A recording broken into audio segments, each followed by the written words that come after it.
सेवा का मतलब सिर्फ भगवान को पोशाक पहना देने से नहीं है। सेवा का अर्थ सिर्फ अकेली गौ माता को रोटी चंदिया दे देने से नहीं है। गौ माता तो रोटी को स्वीकार नहीं करेगी, जबरदस्ती से खिला भले ही दीजिए। जिन घरों में वृद्धों की सेवा नहीं होगी, बूढ़ों को आदर नहीं मिलेगा, देवता माला स्वीकार नहीं करेंगे, वो 56 भोग रसोई कभी भी स्वीकार नहीं करेंगे। हमें और आपको परमात्मा ने समझा करके भेजा था, ये कहा था बेटा विवेकी बन करके जीना, तेरी उम्र लंबी होगी, वृद्धों का तो सम्मान करना। ये भगवान ने ठीक तरह से हमें समझा समझा करके भेजा था।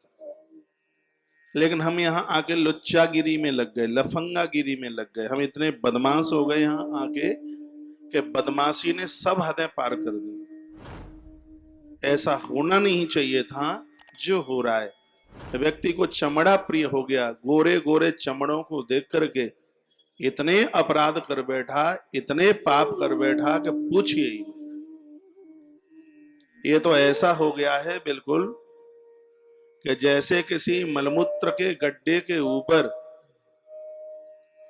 एक कुछ पटा रख करके और उसके ऊपर फूलों की माला रख दी, लेकिन उसकी असलियत को देख लिया जावे तो आदमी को इतनी घृणा हो जाएगी कि वहां खड़ा नहीं होगा। इस मनुष्य शरीर में वही मलमूत्र भरा हुआ है, जो ऊपर से सुंदर सुंदर फूलों की माला, इत्र और ये सब कुछ रख दिया गया है। यदि पट्टा उखाड़ करके देख लिया जावे तो इतना गंदीला है, इतना भरा हुआ है, इसको देखने का कभी मन नहीं होगा। लोग इतना व्यभिचारी हो रहा है, इतना कामी हो रहा है कि पशु भी इतने कामी नहीं होते। धिक्कार है इनके लिए। क्या इनकी जिंदगी है? पुरुष लोग इतने बिगड़ रहे हैं कि घरवाली को व्रत नहीं करने देंगे। इन पे आफत आती है, पहाड़ टूटता है यदि वो एकादशी करती है। मुझे बोलते हैं जो भोलू आकर के, महाराज जी पत्नी को समझाओ, यदि इसको यही सब कुछ करना होता तो वो तीर्थों में रहती, जाके इसने विवाह किया, मेरे पास नहीं बैठती है, मेरी बात नहीं सुनती है। ये कोई बातें हैं क्या? इन उल्लुओं को क्या कहा जाए? मेरी बात उनको ही बुरी लगेगी जो ऐसे व्यभिचारी है। तुमने क्या नारी को वासना का खिलौना समझ लिया है? इतना बड़ा अपराध क्यों कर रहे हो? यह लोक और परलोक ये दोनों के दोनों बिगड़ जाएंगे। ये बिल्कुल ठीक नहीं है। अपने आप को सुधारो, नहीं स्थिति इतनी खराब हो जाएगी, करोड़ों साल में भी उद्धार नहीं होगा। ये ब्रह्मांड पुराण की आवाज है, ग्रंथ मेरे सामने रखा है।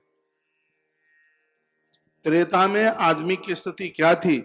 इसमें लिखा आयु, बुद्धि, बल, स्वरूप, आरोग्य और धर्मशीलता, ये त्रेता युग के प्रमुख गुण थे। और वर्तमान समय में ये बिल्कुल भी नहीं दिखाई दे रहा। पूर्ण रूप से आदमी धर्मशील था। सतयुग की तो बात ही अलग थी, लेकिन त्रेता में भी तो ये सब था। पराई नारी अपनी बहन लगती थी, अपनी मां लगती थी, अपनी बेटी लगती थी, चाहे जिसके साथ भेज दो कोई खतरा नहीं होता था। आज तो स्थिति ऐसी गंभीर है कि घर में बुलाया गया मित्र का विश्वास नहीं किया जाता।